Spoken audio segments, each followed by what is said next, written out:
Welcome friends. অনেকে বাংলার শিক্ষা এসএমএস পোর্টালে ফর্মেটিভ অর্থাৎ অষ্টম শ্রেণী পর্যন্ত যে ফর্মেটিভ আছে তার মার্কস এন্ট্রি করার পর তারপর যখন সার্চ করছেন আপনারা সেই নম্বর দেখতে পাচ্ছেন না। এই সমস্যা আপনারা অনেকেই বলছেন।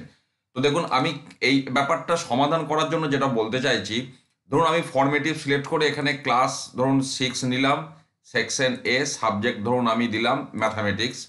এবার ধরুন আমি থার্ড টার্মেই যাচ্ছি, ইভ্যালুয়েশন 3 ফর্মেটিভ। এবারে দেখুন, এইখানে আপনি ধরুন আগে একটি মার্কস এন্ট্রি করেছেন, তারপর যখন দেখতে যাবেন এইখানে চুজ ডেট যে অপশনটা রয়েছে, এখানে বাই ডিফল্ট নিয়ে নেবে নিউ ফর্মেটিভ এন্ট্রি। এই অবস্থায় যদি আপনি সার্চ করেন আপনি দেখবেন সমস্তই ফাঁকা, অর্থাৎ কোনো নম্বর আপনি এন্ট্রি করেননি। কিন্তু এইখানে ড্রপ ডাউনে ক্লিক করে দেখুন একটা ডেট রয়েছে, মানে এইখানে দেখুন 22শে নভেম্বর 2024।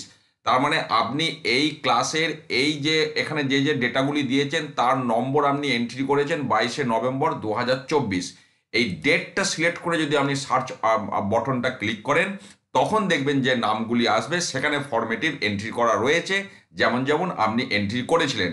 কিন্তু by default new formative entry থাকার জন্য এই অবস্থায় সার্চ দিলে আবার নতুন করে আপনাকে এন্ট্রি করার জন্য ফিল্ডগুলি সব ব্ল্যাঙ্ক দিয়ে দেবে। এই জায়গাটা আপনারা একটু খেয়াল করবেন, না হলে হচ্ছে কি অনেকে না বুঝে বারবার এন্ট্রি করছেন, আর আপনি যতবার এন্ট্রি করবেন এখানে ড্রপডাউনে ততগুলি ডেট আসতেই থাকবে। কাজে একবারই এন্ট্রি করুন, তারপরে ডেটটা সিলেক্ট করে সার্চ দিয়ে দেখুন, আপনাদের সমস্ত নম্বরগুলি আপনারা দেখতে পাবেন। ভালো থাকুন, সুস্থ থাকুন, ধন্যবাদ।